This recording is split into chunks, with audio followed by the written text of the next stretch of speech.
अस्सलाम वालेकुम। आपको आज के प्रोग्राम में खुशामदीद। कोरोना के सामने आने वाले केसेस पाकिस्तान में हर रोज एक नया रिकॉर्ड बना रहे हैं। पंजाब में जो कुल तादाद है केसेस की वो 10,000 से ऊपर जा चुकी है। सिंध में एक दिन में 1,000 से ज्यादा केसेस सामने आए हैं। ये एक ऐसे दिन की खबरें हैं कि जिस दिन से हम लॉकडाउन में मजीद नरमी करने जा रहे हैं और इसे मरहलावार खोल रहे हैं। तमाम सूबे ऑन बोर्ड हैं और कमोबेश हर जगह पर यही हो रहा है। वजीर आजम एक बैलेंस चाहते हैं जिसके अंदर केसेस भी कम हो और मईशत का पहिया भी चले। आज की जो सूरत हाल है, बाजार खुले हैं, रश है, लोग ईद की शॉपिंग के लिए जो है वो बाहर निकले हैं, ताजिर हर जगह बज़द हैं कि दुकानों को जो है वो मुकम्मल तौर पर उन्हें खोलने की इजाजत दी जाए। मगर सवाल आज के दिन ये है कि जो हम हिकमत अमली जिसके साथ हम ऐसे वक्त में आगे बढ़े, क्या ये हिकमत अमली कामयाब होगी या नहीं। दूसरा जो इंपॉर्टेंट इशू है वो शुगर कमीशन की फॉरेंसिक रिपोर्ट के लिए जो तहकीकात हो रही हैं उसका है। आज शुगर मिल्स के नुमाइंदे, मुस्लिम लीग नून के रहनुमा भी वहां पर पेश हुए। क्या ये कमीशन जिम्मेदारों का तयन कर सकेगा या नहीं, इस पर भी आज के प्रोग्राम में बात होगी। इन दो इश्यूज पर बात होगी। वेरी क्विकली मेरे साथ जो मेहमान मौजूद है उनको करा दूं। मलिक अहमद खान साहब मुस्लिम लीग नून से हमें ज्वाइन कर रहे हैं, सीनियर रहनुमा है। नफीसा शाह साहबा पाकिस्तान पीपल्स पार्टी से, again a very senior politician. और फरूख हबीब साहब पाकिस्तान तहरीक इंसाफ से, पार्लिमानी सेक्रेटरी बराए रेलवे हैं। फरूख आपका भी बहुत शुक्रिया, नफीसा शाह साहब और मलिक साहब आपका बहुत शुक्रिया। मैं जरा पहले कोरोना पे वहां पे बात करना चाहता हूं और उसके बाद ये जो दूसरा मामला है शुगर कमीशन वाला, इस पर आएंगे। मलिक साहब, जो हिकमत अमली है, आपको लगता है कि ये जो बैलेंस हम बनाना चाह रहे हैं, ये हिकमत अमली जो है वो इसमें कोई कामयाबी की उम्मीद की जा सकती है कि जहां पर केसेस में भी उस तरह से इजाफा ना हो लेकिन हमारी जो मईशत है या जो गरीब है उसकी रोजी रोटी भी जो है वो चलती रहे। जी रहमान, आपका बहुत शुक्रिया। देखिए, ये तो एक मुसल्लमा हकीकत है कि जितनी भी आज तक वबाएं हमने जिनका रिकॉर्डेड हिस्ट्री में जिनका जिक्र मिलता है, चाहे वो आज से कोई तकरीबन 1200 साल पहले इस्फहान में आने वाले ताउन की वबा से लेके अभी 2019 के इस कोविड-19 तक, उसके पहले फ्लू जो इस सदी के इब्तिदा में आए, और इन सारी वबाओं का एक कॉमन फैक्टर है कि जितनी भी साइंस ने तरक्की की है लेकिन मेथड एक ही रहा है और वो रहा है लॉकडाउन। यानी इस्फहान शहर आज से 1200 साल कबल मुकम्मल बंद करने के बाद ही इसका तरीका निकाला गया था और आज तक उस एक प्रोटोकॉल में कोई तब्दीली नहीं है। अब अगर ये वबा फैलनी है तो ये लोगों के नकलो हरकत से, उनकी मूवमेंट से फैलनी है। ये तो वबा के फैलने का एक तरीकाकार और उसको रोकने के तरीकाकार के बारे में। अच्छा, ये दिक्कत मौजूद है कि अगर लोग अपना रोज़गार नहीं कमाएंगे तो उनके लिए चूल्हा चलाना मुश्किल होगा। ये एक दिक्कत है, ये जेन्युइनली एक दिक्कत है।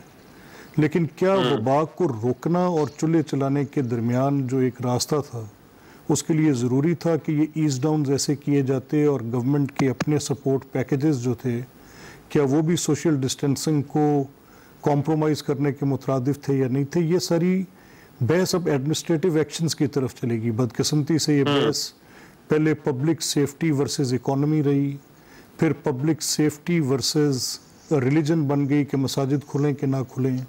अब ये बन गई कि मलिक साहब, एडमिनिस्ट्रेटिव एक्शन की गुंजाइश इसमें है। एक तो मतलब 22 करोड़ लोग हैं, दूसरा वजीर आजम खुद कह चुके हैं कि मैं क्या करूं, हर जगह पुलिस तो ये काम नहीं कर सकती कि ये जो है वो किया जा सके। तो मेरा ख्याल है एडमिनिस्ट्रेटिव एक्शन वाली चीज तो हमने इस पूरी इक्वेशन में से वो हमने शायद निकाल। या मसला ये है कि ये एक एडवाइजरी नेचर की गाइडलाइंस और एक इन्फोर्समेंट, इन दो के दरमियान बहस थी कि क्या हुकूमत ये इन्फोर्समेंट कर सकती है। हमारे तय ये इन्फोर्समेंट बड़ी स्ट्रिक्टली की जा सकती थी और कोई ऐसा फेलियर नहीं होना था अगर गवर्नमेंट एक एब्सोल्यूट लॉकडाउन प्रोवाइड करती। लिविंग असाइड, हम इकोनॉमी की बहस को बाद में ले आएंगे बीच में। पहले मसला ये था कि इस वबा को रोका कैसे जाए। अभी कुछ गवर्नमेंट के जिन लोगों से हमारी बात हो रही है या मीडिया पे जो हम सुन रहे हैं, उनका मौक़िफ़ ये है कि अल्लाह का शुक्र है पाकिस्तान में इस तरह से ये नहीं बढ़ा और ये इसकी वजह है कि हमें इसको यहाँ पे कुछ हमारे इम्यूनिटी की बात कर रहे हैं, कुछ वेदर की बात कर रहे हैं, कुछ कह रहे हैं कि पाकिस्तान में जिस तरह बाकी ममालिक में, यूरोप में या दुनिया के बाकी खित्तों में बढ़ा है उस तरह से पाकिस्तान में नहीं बढ़ा। लेकिन एक एविडेंस जो हमें मिलता है और जो WHO बार बार कह रही है वो ये कि इसने अपना पैटर्न कहीं चेंज नहीं किया, चाहे ये किसी साउथ ईस्ट एशियन रीजन के अंदर आया है, कहीं भी गया, तो अल्लाह करे कि बेहतरी की फजा रहे, लेकिन खतरा है कि खुदा न खास्ता कि बहुत नहीं, मगर मलिक साहब वो जो हमने ये मिथ बनाए हुए थे ना, वो मिथ भी शायद अब टूट रहे हैं कि मुदाफती निजाम हमारा ऐसा है या हम जो है वो किसी और वजह से जो है वो इससे बच गए हैं। अल्लाह करे हम बचे रहें, उस तरह से केसेस ना हो, मगर ये नहीं भूलना चाहिए कि ये एक बीमारी है और ये जिस तरह से फैल रही है वो आपने बिल्कुल ठीक कहा, इसका पैटर्न जो है वो हर जगह ठीक है। बट फारूक हबीब साहब, अमली तौर पर ऐसा लगता है और आज शायद ये तासुर जा रहा है, जिस तरह से लोग बाहर निकले, जिस तरह से ताजिर दुकानें खोल रहे हैं, आज लोग ईद की शॉपिंग करने निकले हैं, कि लॉकडाउन जो है वो अब खत्म हो चुका है इस मुल्क में। नहीं, देखें, इसमें हकीकत नहीं है कि आप कहें कि लॉकडाउन खत्म हो चुका है। देखें, जब हम इस वबा की बात करते हैं, यकीनन इसमें कोई शक नहीं है, ये खतरनाक वबा है, ये पेंडेमिक है, पूरी दुनिया के अंदर फैला, पाकिस्तान भी इसका शिकार हुआ। यकीनन जो है वो केसेस के अंदर भी जो है वो इजाफा हो रहा है, लेकिन उसके साथ साथ हमें जो पाकिस्तान की ग्राउंड रियलिटीज हैं उसका भी जो है वो हमें ख्याल रखना पड़ता है। जब आप फैसला साजी करते हैं, जब आप अपनी कोई राय देते हैं, और मैं ये समझता हूँ कि पाकिस्तान की 22 करोड़ आबादी है और 22 करोड़ आबादी में से 25% आबादी आपकी खतरे गुर्बत की लकीर के नीचे रहती है और आपकी 40% आबादी वो है जो कि $3 से भी कम जिनकी इनकम है। और मैं समझता हूँ कि 26 फरवरी को पाकिस्तान के अंदर पहला केस आता है, उसके बाद 26 केसेस के ऊपर हम जो है वो लॉक चले जाते हैं। उसके साथ साथ parallel government Pakistan social protection program भी लेकर आती है, जिसमें से कैश इमदाद अभी तक नकद किया जा चुका है। उसी के साथ साथ पाकिस्तान अंदर जो हमारी इस्तेदाद है चाहे वो बढ़ाई गई है। पीपी किट्स मैन्युफैक्चरिंग पाकिस्तान के अंदर हो रही हैं, N95 पास पाकिस्तान के अंदर बनना शुरू हो गया, वेंटिलेटर्स के टेस्ट रन पाकिस्तान के अंदर होना शुरू हो गए। ये एक तरफ हुकूमत जो है वो अपनी इस्तेदाद कार को नहीं, मगर देखिए इसमें फरूक जो मेन सवाल था वो ये था कि हुकूमत, और मैं ये वजीर आजम के अल्फाज में इस्तेमाल, टारगेट ये था हुकूमत का कि एक बैलेंस करना है, कि बैलेंस में जिसमें लोग एहतियाती तदाबीर भी इख्तियार करें और अपना काम भी जो है वो करें। मगर प्रैक्टिकली खासतौर पर ऐसे वक्त में जब हुकूमत ये कह देती है कि हम जो है वो इससे बाहर निकल जाएंगे, ये लोगों को काम खुद ही करना है, तो फिर वो बैलेंस जो है जिसकी बात वजीर आजम करते हैं, जो हुकूमत का टारगेट है, क्या वो अचीव हो सकता है या हो रहा है? देखें बात ये है, यकीनन जो है गवर्नमेंट जो है वो SOPs बना के दे रही है, जो इंतजामिया है वो उन SOPs के ऊपर अमल दरामद भी करवा रही है। और आपने देखा है पहले भी पाकिस्तान के जो लोग हैं उन्होंने जिम्मेदारी का मुजाहरा किया है। लॉकडाउन के दौरान लोगों ने लॉकडाउन की सख्तियों को भी बर्दाश्त किया है। मैं 30-70 भी आपका बैलेंस मानने को तैयार। देखें, बट 80-20 या 10-90 बैलेंस नहीं होता। आप देखें, रहमान बात यह है कि आप जो है वो पाकिस्तान की जो हमारी आबादी है, हम अमेरिका या यूरोप के साथ पाकिस्तान को कंपेयर नहीं कर सकते। ना हम जो है वो उनके इकोनॉमिक साइज को कर सकते हैं, ना उनके इकोनॉमिक पैकेज को हम कंपेयर कर सकते हैं। आप यूएस में हैं कि यूएस में 2200 अरब डॉलर का जो है वो उनके लिए पैकेज लेकर आते हैं, जापान 1000 अरब डॉलर का पैकेज लेकर आता है। हम तमाम तर कोशिश के बावजूद 1200 अरब रुपए का जो है वो पैकेज लेकर आए हैं पाकिस्तान के अंदर। तो मैं ये समझता हूँ कि ये हमारी ग्राउंड रियलिटीज भी है, ये दिक्कत नहीं है, ये मुश्किलात नहीं है, ये हकीकत में लोगों का मसला है। जो लोग बेरोजगार हुए हैं, जो लोगों को 2 वक्त का खाना नहीं मसाइल हैं, आपके मसाइल हैं, बट मसाइल के साथ हम इस टारगेट को भी अचीव करना है ना। मैं जरा नफीसा शाह साहब एक मिनट देते जरा, एक कमरे के अंदर रहने वाले 10 लोग से आप किस तरह लॉकडाउन एक्सपेक्ट कर सकते हैं? नहीं, बैलेंस तो सर हुकूमत ने बनाना है ना। मैं आपको वोट देता हूं, लोग PTI को वोट देते हैं, तो ये हुकूमत का काम है लोगों को प्रोटेक्ट करना। हुकूमत अगर ये कहेगी कि लोग अपने आप को प्रोटेक्ट करें तो सर ये मेरा ख्याल है थोड़ा सा नामुनासिब हो जाता है। नफीसा शाह साहबा, ये बैलेंस और मेरा और ये लोगों का हक भी बनता है कि वो हुकूमत से मुतालबा करें कि हुकूमत उनको प्रोटेक्ट करे। नफीसा शाह साहब, ये जो बैलेंस की बात है, या अगर हमारा टारगेट बैलेंस है, तो क्या आपको ये बैलेंस, ये टारगेट अचीव होता हुआ नजर आ रहा है? देखिए, मैं समझती हूँ कि ये जो फैसला इन्होंने किया है ये बिल्कुल गलत वक्त था। WHO की गाइडलाइंस हो, डॉक्टर्स की वार्निंग्स हो, या दुनिया भर में जो SOPs हैं कि लॉकडाउन को हम किस वक्त कम कर सकते हैं, नरम कर सकते हैं, खत्म कर सकते हैं, उनमें से इन्होंने एक भी फुलफिल नहीं की। उनकी शराइत ये है कि पहले तो आपके केसेस में कमी आनी चाहिए, आपके डेथ रेशो में कमी आनी चाहिए, आपके डॉक्टर्स जो हैं या आपके हॉस्पिटल्स हैं उनकी फैसिलिटीज आपकी बेहतरीन होनी चाहिए कि जो स्पाइक अगर आए उसको फेस कर सके। आपकी टेस्टिंग कैपेसिटी जो है वो बहुत बड़ी होनी चाहिए। आपका सर्वेलेंस सिस्टम हो कि जहां आप डिटेक्ट कर सकें कि आपके हॉटस्पॉट्स क्या है। इनमें से कुछ भी नहीं हुआ और मुझे समझ में नहीं आ रही कि इनको ये नजर नहीं आ रहा। कल डॉक्टर एक मेरे टॉक शो में मिलता था, PMA को हेड है, वो ये कह रहा है कि पाकिस्तान में हजारों केसेस नहीं होंगे, लाखों केसेस होंगे। These are his words and I'm quoting him. Maybe he's wrong, लेकिन he's a technical person.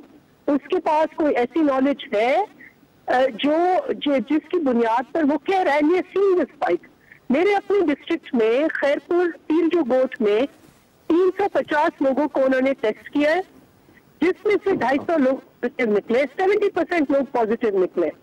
This is a random town in Pakistan और यहाँ गर्मी भी है, यहाँ ह्यूमिडिटी भी है, यहाँ मई का महीना भी है, यहाँ वही जो आप इम्यूनिटी कहते हैं BCG की वैक्सीन भी सबको लगी हुई है, यहाँ सबकी इन्फेक्शन हो गई है और हम जितने करते जा रहे हैं उतने लोग और होते जा रहे हैं। तो ये इस वक्त जो फैसला ये करना है, this is totally against the current. एक तरफ आप देख रहे हैं कि आपकी तरफ एक तूफान का समय तूफान आने लगा है और आप वहां से निकलते नहीं है, आप कहते हैं आप वेल मुझे मार, ये वाला हालात है। और एक इशू में देखिए ये देखिए इस स्ट्रेटेजी का, नफीसा शाह साहबा, इस स्ट्रेटेजी का एक और भी हिस्सा है और वो ये कि अगर केसेस बहुत ज्यादा बढ़ जाएं तो फिर से लॉकडाउन आ जाएगा। आपको लगता है कि ये कुछ साइब तरीका हो सकता है? बढ़ जाए क्या? This is the time, this is the time. देखिए, it always feels as if हम लोग इसको एग्जैजरेट कर रहे हैं, लेकिन आप अगर टाइमली एक्शन नहीं ले तो आपका यूनाइटेड स्टेट्स वाला असर होना है। This is the time to do it. अच्छा, दूसरी बात ये कहें कि जी हमें, आई डोंट अंडरस्टैंड ये किस किस्म की ज़हनियत है। वो कहते हैं कि हम अमेरिका नहीं है, आप न्यूक्लियर कंट्री है, आप अमेरिका नहीं है, आप न्यूक्लियर कंट्री है। कितने ममालिक हैं इस दुनिया में जो न्यूक्लियर कंट्रीज हैं? आप अमेरिका से कंपेयर ना करें, आप इंडिया से कंपेयर करें, उन्होंने लॉकडाउन नहीं खोला है। आप अपने आप को नेपाल से कंपेयर करें, वो आपसे ज्यादा गरीब है, उन्होंने लॉकडाउन नहीं खोला है। आप अपने आप को बांग्लादेश से कंपेयर करें, उन्होंने लॉकडाउन नहीं खोला है। कौन से मुल्क ने लॉकडाउन खोला है? जिसको पता हो, जिसके आगे रेड हो कि केसेस आर स्पाइकिंग। मुझे नहीं पता कि ये किस माइंडसेट से ये लोग, इनकी नियत ही नहीं है। और ये जो 1.2 ट्रिलियन की बात कर रहे हैं, ये मुझे बताएं इनमें से, इस पैकेज में से क्या उन्होंने खर्च किया आवाम के ऊपर, और जो किया है उससे कोरोना उन्होंने फैलाया है। तो दे हैव नो इंटेंशन, इनकी नियत ही नहीं है इस इशू को एड्रेस करना है। ये उन्होंने बिल्कुल ठीक। मेरा देखिए, यहाँ पर जो सोशल रिस्पॉन्सिबिलिटी की बात की जा रही है, मैं फरूख आज पैन में, तो आप देखिए मुझे नजर नहीं आ रहा, मुझे सुनना भी नहीं है, मुझे देखना भी नहीं है, मुझे कुछ करना भी नहीं है। ये इनका अप्रोच है। पर फरूख, ये हुकूमत के साथ पहले भी हो चुका है। देखिए, मसाजिद वाले मामले पर आपने उलमा को गाइडलाइंस दे दी, उस पर भी कोई हौसला अफजा रिपोर्ट्स ही आई, किसी जगह पता चला हो रहा है, किसी जगह पता चला नहीं हो रहा है। ये एक ऐसी चीज है जिसमें रिस्क नहीं लिया जा सकता। अब ताजरों के साथ भी आप वही कर रहे हैं, और ताजरों के साथ बल्कि आम पब्लिक के साथ भी आप यही कर रहे हैं कि आप जो है वो लोगों से ही कह रहे हैं कि लोग इस पर अमल दरामद करें। सवाल मेरा ये है कि आप ये तो कहते हैं कि अगर केसेस बढ़ गए तो हम लॉकडाउन दोबारा ले आएंगे, मगर आपकी लिमिट क्या है?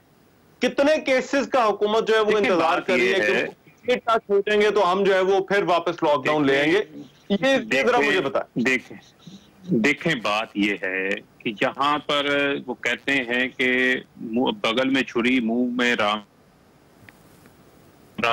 मसला ये है कि इनके वजीर आला जो है ये यहाँ पर हमें भाषण ना सुनाए। इनके वजीर आला जो है वो नेशनल कोऑर्डिनेशन कमेटी के मेंबर हैं। इनके चीफ सेक्रेटरी जो है वो डेली नेशनल कमांड की मीटिंग के अंदर बैठते हैं। यहाँ पर आकर ये कुछ लोगों को बताते हैं, वहां पर ये कुछ फैसले करके आते हैं। ये तमाम फैसले जो हैं वो कंसेंसस के साथ हुए हैं। आप उसकी जिम्मेदारी लें। जहां तक जो मामला है, जहां तक इनकी नाअहली का मामला है, तो सूबों में इंतजामी जिम्मेदारी जो है वो इनके पास है। ये सिंध के अंदर अपनी जिम्मेदारी लें ना। जब 11 यूनियन काउंसिल्स को लॉकडाउन करने की बात आती है तो इनसे 11 यूनियन काउंसिल्स जो है वो लॉकडाउन नहीं होती, हाथ खड़े करके चले जाते हैं। ना इनके वजीर नजर आते हैं, ना इनकी कहीं इंतजामिया नजर आती है, सिर्फ ये प्रेस कॉन्फ्रेंसिस की सतह के ऊपर नजर आते हैं। पंजाब की आबादी जो है वो सिंध से 3 गुना ज्यादा है, लेकिन उसके केसेस जो है वो सिंध से कम है।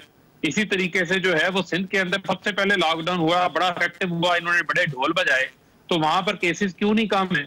अब अपनी जो है वो नाअहली को अगर ये ना तस्लीम करें, जहां पर इनकी अपनी इंतजामी नाकामियां हैं, तो मैं इनको उसके ऊपर भी जो है वो जोर देना चाहिए। एक डॉक्टर फुरकान जो है वो एक वेंटिलेटर को तरसते रहे, उनको वेंटिलेटर मुहैया नहीं हुआ, जबकि कराची जैसे शहर के अंदर सिर्फ उस वक्त 17 वेंटिलेटर्स बिजी थे, बाकी सारे वेंटिलेटर्स खाली थे। तो अपनी इंतजामी सतह के ऊपर इनको काम करने की जरूरत है, वहां पर फोकस करने की जरूरत है। जहां तक रही बात एसओपीज की, तो एसओपीज का अमल दरामद भी जो है वो सूबों ने करवाना है और सूबों को उसके ऊपर अमल दरामद करवाना चाहिए। जहां तक रही वफाक की जिम्मेदारी, वफाक अपनी जिम्मेदारी तीन जगह पर तो आपका है ना, वो हमारे सामने देखें ना, हमारे सामने क्या चैलेंजेस हैं, हमारे सामने क्या आपका पंजाब के अंदर, कोरोना के अंदर, बलोचिस्तान के अंदर का चैलेंज अमल दरामद कराना है। अच्छा, मुझे एक ब्रेक के बाद कर ले, सुन लेना फारूक, एक ब्रेक। मेरा ख्याल है नफीसा शाह साहब भी इस पर रिस्पॉन्ड करना चाहेंगे। एक ब्रेक ले साथ।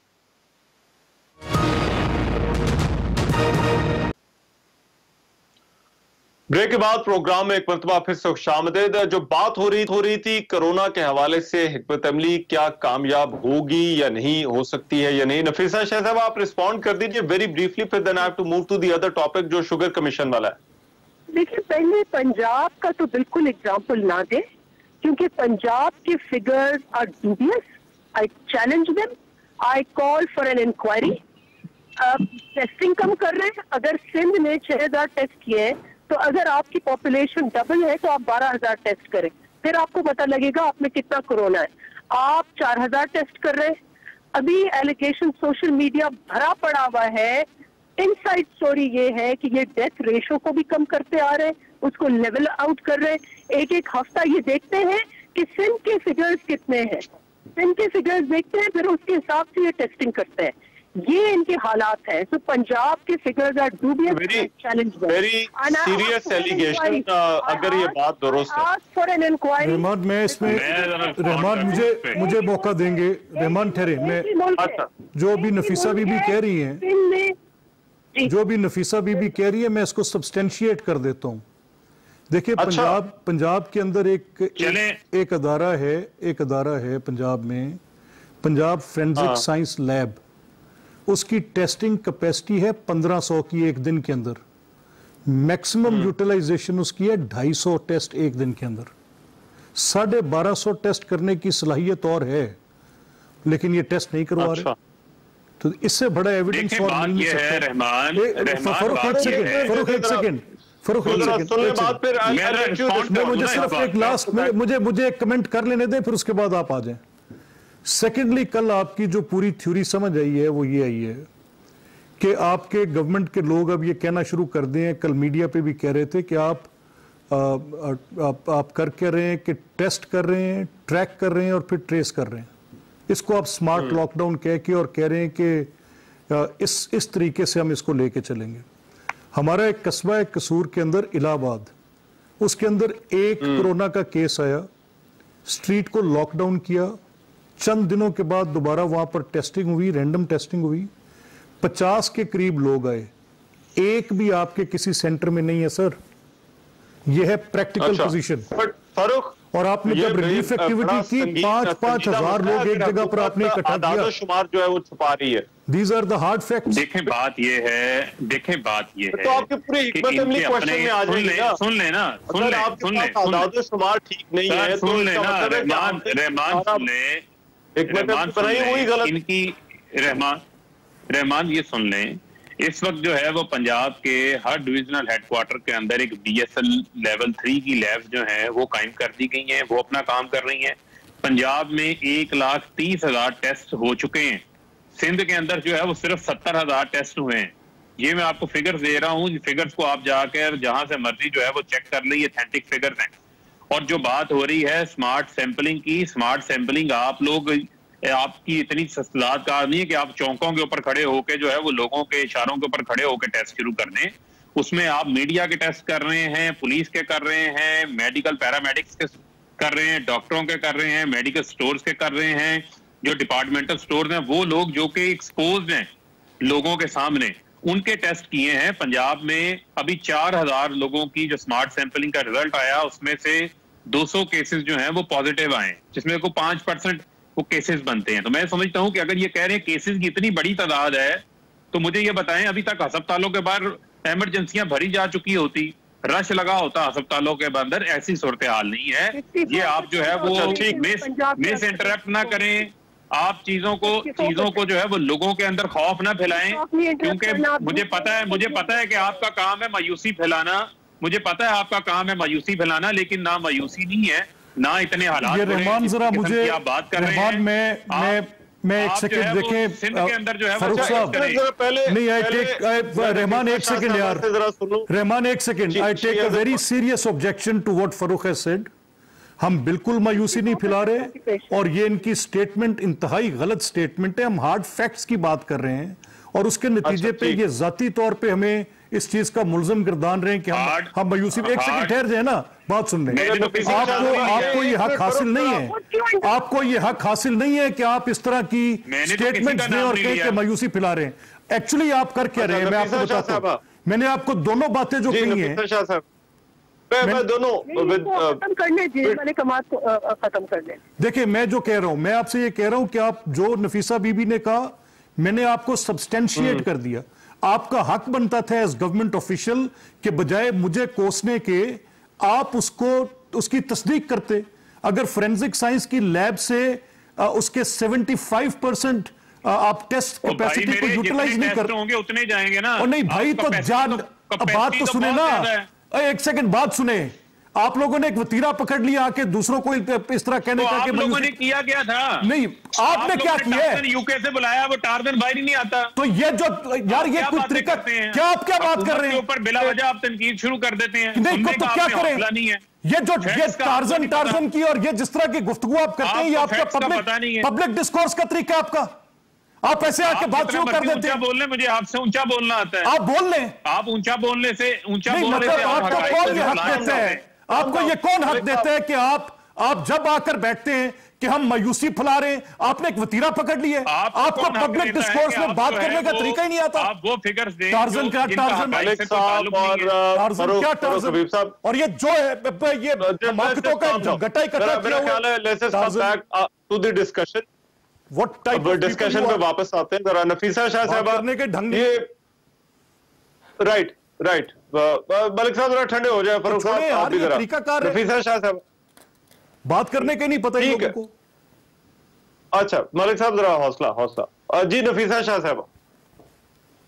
जी बिल्कुल, मैं बिल्कुल बैक करती हूँ, क्योंकि हमारे पार्टी वर्कर्स हैं, वो 24/7 हमें बताते हैं। खैबर पख्तूनख्वा में भी यही हाल है। खैबर पख्तूनख्वा में death ratio is very high, और इसलिए हाई नहीं है कि खुदा न खास्ता वहां ज्यादा अमवात हो रही है, वहां भी टेस्टिंग नहीं हो रही। 1500 टेस्ट कर रहे हैं ये लोग। तो क्या इनके मामलात जो है वो ग्रिप में है? ना WHO की वो SOPs फॉलो कर रहे हैं, ना इंटरनेशनल स्टैंडर्ड्स फॉलो कर रहे हैं, ना इसको फेस कर रहे हैं इस इशू को। और ये एक फॉल्स नैरेटिव है, ये जो मईशत का लेके बैठे हुए हैं, ये फॉल्स नैरेटिव है। ये इनका काम था कि लोगों को साथ मिल बैठकर आपको जो मुख्तलिफ सेक्टर्स ऑफ द इकोनॉमी है किसको रिलीफ दिया। हम डे 1 से कह रहे हैं कि सबसे ज्यादा इस वक्त शोर ताजर मचा रहे हैं कि हमारा मसला हल नहीं हो रहा। ताजरों को क्यों नहीं आप सॉफ्ट लोन्स दे देते?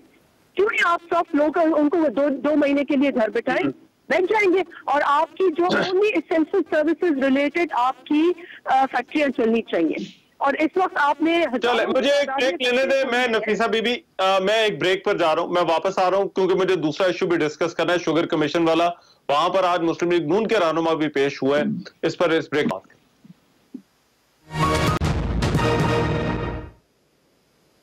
ब्रेक के बाद प्रोग्राम में एक मरतबा फिर से खुशामदीद। शुगर कमीशन जो है वो फॉरेंसिक रिपोर्ट के लिए वो भी अपनी तहकीकात जारी रखे हुए है। आज मुस्लिम लीग नून के रहनुमा भी पेश हुए। मुस्लिम लीग नून ने ही नहीं लिखा था कि वो पेश होना चाहते हैं, शाहिद खान अब्बासी और खुरम दस्तगीर, और फिर शुगर मिल्स के नुमाइंदगान से भी आज मुलाकात हुई। इस पर भी जरा मैं अपने पैनल से पूछूंगा, बट एक और जो अहम खबर आ रही है वो ये कि वजीर आजम इमरान खान और जहांगीर तरीन के दरमियान राब्तों की भी इत्तला है, और हमारे रिपोर्टर हैं हसनात मलिक, उन्होंने आज इसी हवाले से अखबार में रोजनामा ट्रिब्यून के अंदर एक स्टोरी फाइल की है।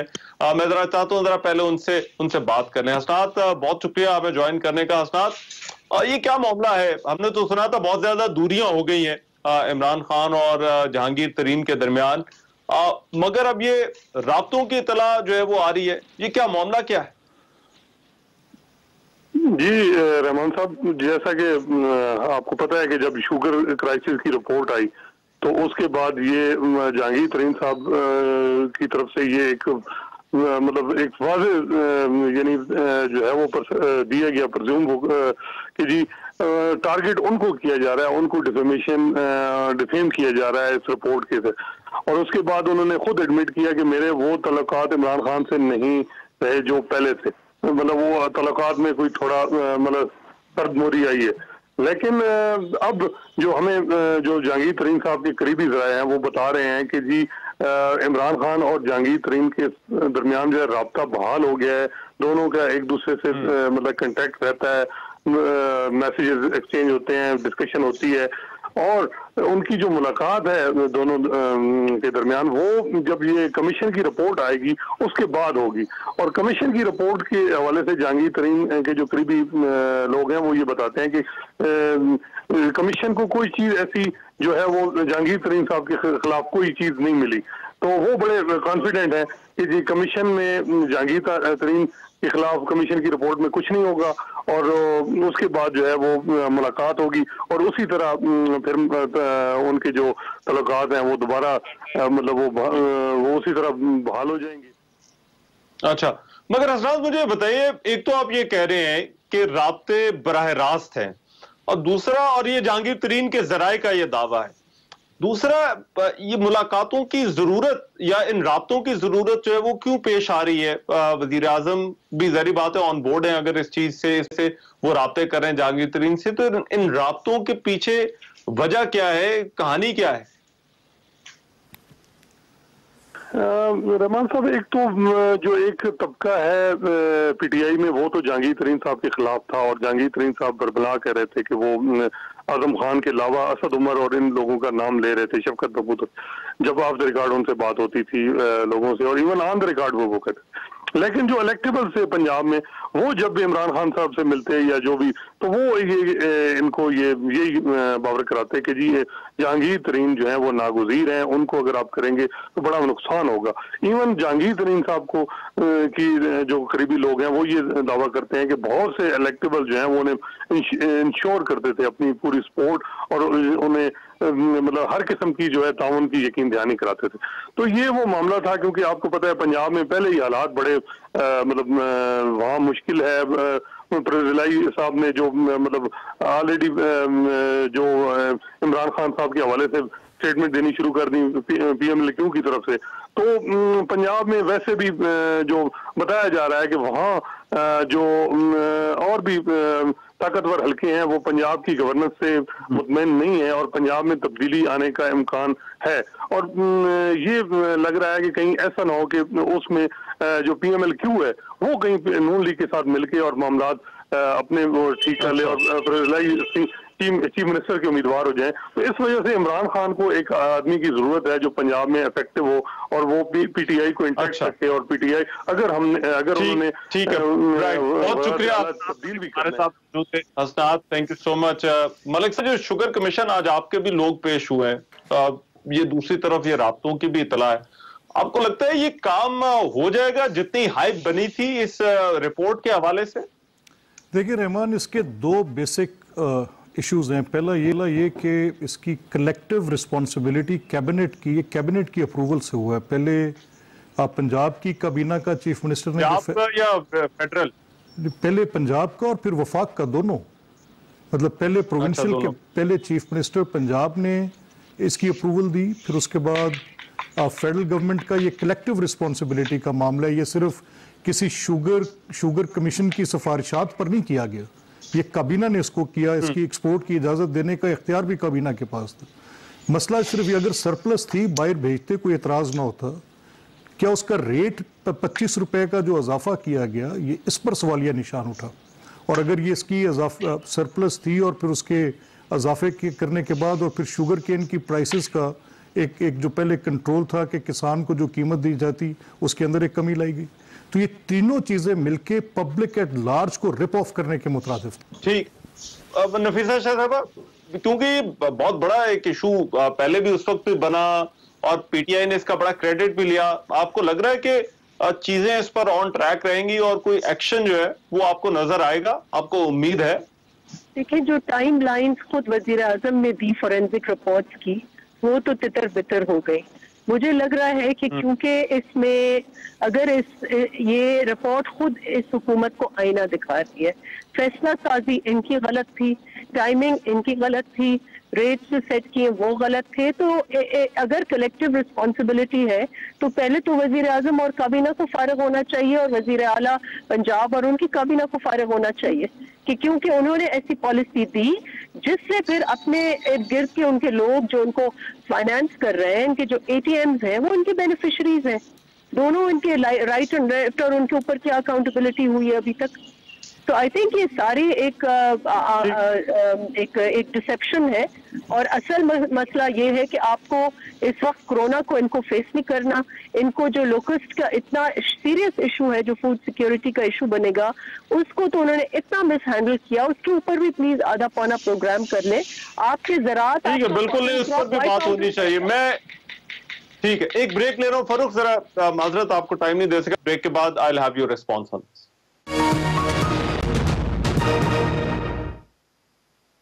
ब्रेक के बाद खुशामदीद। फरूक, योर रिस्पॉन्स और ये जो काबीना की डिसीजन मेकिंग है, इस पर सवालात उठाए जा रहे हैं और एक अभी जो मामला आ रहा है अद्वियात के हवाले से, वो भी कोई इससे मिलता जुलता ही है कि काबीना एक फैसला लेती है मगर वजीर आजम को इल्म नहीं होता, नीचे कुछ और फैसला हो जाता है। ये क्यों हो रहा है हुकूमत के साथ? हुकूमत के जहां पर फैसला साजी का अमल है वहां पर देखें, बात यह है कि 2010 के अंदर जो है वो चीनी की कीमतें बढ़ती हैं, कोर्ट उसके ऊपर एक्शन लेता है, कोई कमीशन नहीं बनाया जाता। 2017 के अंदर कीमतें बढ़ती हैं, कोई उसके ऊपर एक्शन नहीं लिया जाता।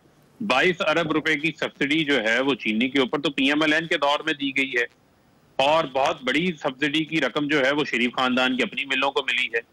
तो कानून की कौन सी ऐसी जो मामलात हैं जिसके ऊपर इन लोगों ने जो है वो अमल दरामद करवाया? हुकूमत ने तो जो है वो कमीशन बनाया। इनके दौर के अंदर तो जो है वो रिपोर्टें कभी पब्लिक ही नहीं होती थी। इसमें रिपोर्ट पब्लिक भी की, फैक्ट्स को सामने लेकर आए, उन लोगों के नाम भी सामने आए जो लोग हुकूमत के साथ भी थे, उन लोगों के नाम भी सामने आए। अब तहकीकात हो रही हैं और ये उसी तहकीकाती कमीशन के सामने पेश हो रहे हैं जो हुकूमत ने बनाया हुआ है। मैं समझता हूं कि जितने शौक से इस तहकीकाती कमीशन में जाते हैं, उतने ही शौक से जो है वो इनको दीगर तहकीकाती इदारों के सामने भी जाना चाहिए जब वो इनको बुलाया करते हैं, ताकि इस मुल्क के अंदर अब देखें ना, अब तो ये रिपोर्ट पब्लिक होगी इस कमीशन की भी, और अगर कमीशन को वक्त दरकार है मजीद तहकीकात के हवाले से, तो मैं समझता हूँ कि उसके अंदर किसी किस्म की कोई आड़ नहीं है। और वजीर आजम ने ये वादा किया है कौम से, जो भी इसके पीछे किरदार होंगे, हकाइक होंगे, वो लोगों के सामने रखेंगे और उनके खिलाफ जो है वो कार्रवाई भी हो। मलिक साहब 30 सेकंड आप बात कर ले, 30 सेकंड नफीसा शाह साहब। जी मलिक साहब पहले आप कर लें। सर, ये जितनी भी एक पूरी एक नैरेटिव है कि कोर्ट ने कीमतें बढ़ने से रोका, तो हम तो ये कह रहे थे कि ये कोर्ट का काम नहीं है, इंक्रोचमेंट है कोर्ट की, लेकिन फिर भी हमने कोर्ट के फैसले से अबाइड बाय किया। ये चीनी की पॉलिसी का बुनियादी फैक्टर ये होता है कि इसकी जो बढ़ोतरी है उसका बोझ पब्लिक एट लार्ज पे ना पड़े। तो PMLN की गवर्नमेंट में तो नहीं पड़ा और इन्होंने आते साथ ही पूरे का पूरा बोझ जो है वो का पब्लिक को ट्रांसफर किया। 25 रुपए हर आदमी की जेब से बाकायदा तौर पे स्नैच किए गए किलो के पीछे, जिसने भी चीनी। जी नफीसा शाह साहब, ये फैसला साजी और ये अद्वियात वाला मामला भी जो है वो अब आ रहा है, योर फाइनल कमेंट। देखिए, हर चीज IPPs का मामला देखें, शुगर का मामला देखें, वीट का मामला देखें, ये तो अली बाबा 50 चोर वाली बात है कि अपने लोगों को कुछ नहीं करना। सारी जितनी रिपोर्ट्स आ रही हैं, दिस प्रेजेंट गवर्नमेंट इज इम्प्लिकेटेड। और कहाँ है इस वक्त? तो ये फैसला साजी ये कर रहे हैं, बेनिफिशरीज रहे हैं और अपने इस वक्त तरीकेकार ये ढूंढ रहे हैं कि अपने आप को कैसे ये फायरवॉल करे। और ये नायब में तब्दीलियां, ये सारा शायद उसी का चक्कर है। लेकिन ये सारी रिस्पॉन्सिबिलिटीज इस वक्त इनकी है और ये पूरा कॉन्फ्लिक्ट ऑफ इंटरेस्ट है, उनके पूरा वेब है, सारा नेटवर्क इन्हीं का है। और ये एक सिस्टमैटिक करप्शन कर रहे हैं, व्हाइट कॉलर करप्शन कर रहे हैं। और इंशाल्लाह ये कोरोना से हम लड़ लें तो फिर हम इनकी करप्शन जो है वो इसको बेनकाब करें। 15 अरब रुपए का स्कैंडल आया वीट का सिंध में, सिर्फ 15 अरब रुपए का स्कैंडल आया वीट का सिंध में, सिर्फ 15 अरब। आपका बहुत शुक्रिया हवाले पकड़े जो भी इन्वॉल्व है, वी वोट। राइट, फारूक हबीब साहब आपका बहुत शुक्रिया। इस प्रोग्राम से इतना ही, इजाजत दीजिए, मेरे पास टाइम खत्म हो गया। अल्लाह ने के बाद।